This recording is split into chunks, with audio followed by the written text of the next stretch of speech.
달콤한 말씀, 행복한 하루 5월 1일 말씀 묵상을 함께 나누도록 하겠습니다.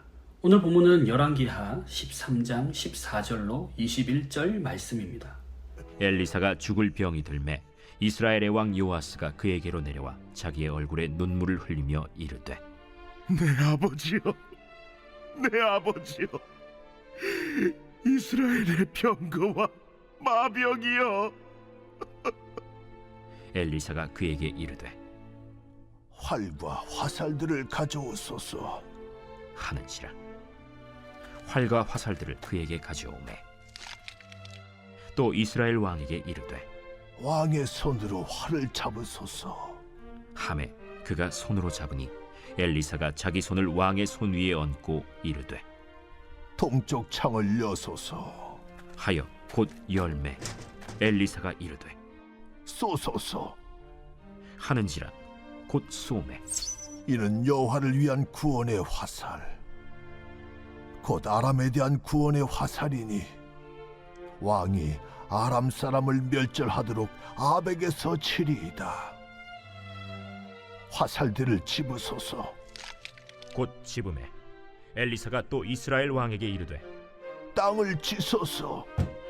이에 세 번 치고 그친지라. 하나님의 사람이 노하여 이르되 왕이 대여섯 번을 칠 것이니이다. 그리하였더면 왕이 아람을 진멸하기까지 쳤으리이다. 그런즉 이제는 왕이 아람을 세 번만 치리이다. 엘리사가 죽으니 그를 장사하였고 해가 바뀜에 모압 도적대들이 그 땅에 온지라.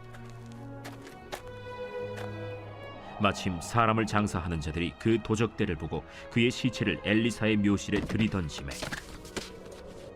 시체가 엘리사의 뼈에 닿자 곧 회생하여 일어섰더라. 아멘.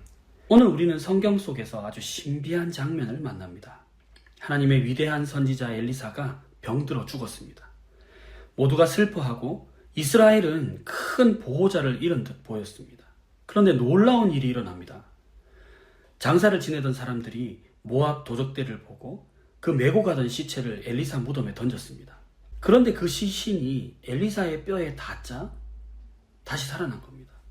열왕기 시대의 무덤은 이렇게 봉인된 석관이 아니라 돌로 막아놓은 공동의 무덤이었을 가능성이 큽니다.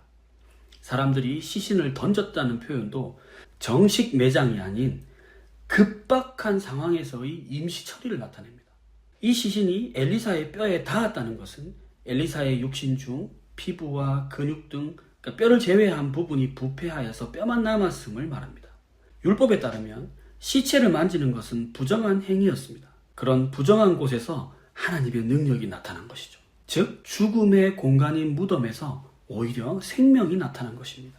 그런데 이 사건은 단지 죽은 자가 살아난 이야기가 아닙니다. 엘리사는 죽었지만 하나님의 능력은 여전히 살아있고 역사하고 있다는 사실을 보여주는 이야기입니다. 지금도 살아계셔서 역사하시는 하나님께서는 우리와 함께 하시며 하나님의 능력을 보여주십니다. 죽을 수밖에 없는 우리를 위해서 죽으시고 또 부활하신 주님께서 우리에게 보내주신 성령님은 우리 안에 역사하십니다. 그 성령님께서 어떻게 우리 안에 살아계시고 역사하시는지 또 함께 묵상해보자 합니다. 엘리사는 죽었습니다. 그러나 하나님의 능력은 그 무덤에서도 멈추지 않았습니다. 죽은 엘리사가 그 시신을 살렸습니까? 아니면 전능하신 하나님께서 살리셨습니까? 죽은 자를 살리신 분은 엘리사가 아니라 하나님이십니다. 아멘. 엘리사의 뼈는 하나님의 도구였고 엘리사는 떠났지만 하나님은 여전히 일하고 계십니다. 우리의 삶에서도 마찬가지입니다. 사람은 변하고 상황은 흔들립니다. 마치 죽은 듯 뼈만 남은 것 같고 허탈합니다. 사랑하는 사람을 잃기도 하고 의지하던 것이 무너지기도 합니다. 그러나 하나님의 능력은 멈추지 않고 하나님의 계획은 중단되지 않습니다. 하나님의 일은 사람에게서 시작되지만 사람에게 묶여있지 않습니다. 우리가 낙심할 수 있는 바로 그 순간에도 하나님은 일하고 계십니다. 구약에는 선지자들이 하나님의 뜻을 전했습니다. 그러나 선지자는 결국 죽었습니다. 하지만 예수님께서 부활하신 이후에 약속하신 성령님을 하나님 아버지께서 우리 안에 보내주셨습니다. 그리고 그 성령님은 결코 죽지 않으시고 결코 떠나지 않으십니다. 예수님은 요한복음 14장 26절에서 이렇게 말씀하십니다. 보혜사, 곧 아버지께서 내 이름으로 보내실 성령, 그가 너희에게 모든 것을 가르치고 내가 너희에게 말한 모든 것을 생각나게 하리라. 성령님은 우리 안에 거하시며 우리가 가는 길을 인도하십니다. 우리가 만나는 난관에 대해 모든 것을 가르치십니다. 우리가 길을 잃었을 때에는 말씀을 떠올리게 하시고 마음이 약해져 있을 때에도 위로하시며 하나님의 뜻을 깨달을 수 있도록 도와주십니다. 구약의 선지자들은 이스라엘 왕과 백성들에게 하나님의 뜻을 전하였습니다. 그러나 이스라엘의 왕으로 말씀을 들었다고 할지라도 자신의 생각대로 하나님의 일하심을 제한하기도 합니다. 선지자를 이스라엘의 보호자로 여기며 그가 죽을 병에 걸리자 요아스 왕은 내 아버지여, 내 아버지여, 이스라엘의 병고와 마병이여 라고 눈물을 흘리고 말합니다. 요아스 왕은 엘리사가 화살들로 땅을 치라고 하자 땅을 3번 칩니다. 왕이 왜 3번만 쳤을까요? 혹시 우리도 하나님께 이만하면 충분하겠지라고 멈추는 것은 아닙니까? 이것이 바로 여로보암의 죄에서 벗어나지 못했다고 평가받는 이유입니다. 오히려 몇 번 칠까요? 라고 물어보았으면 얼마나 좋았을까요? 성령님은 우리 안에 계시지만 우리가 귀를 닫아버리면 그분의 음성을 듣지 못하게 됩니다.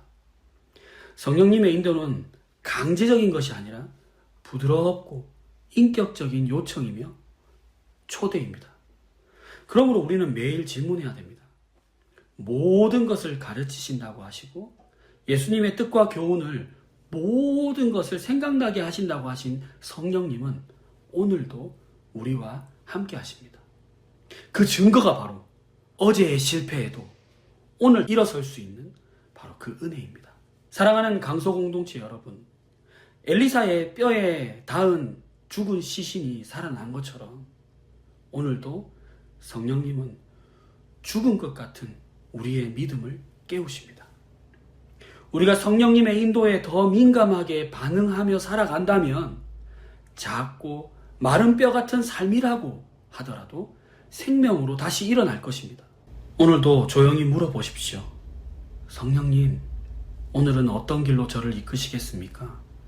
그리고 그 길로 조용히 따라가십시오.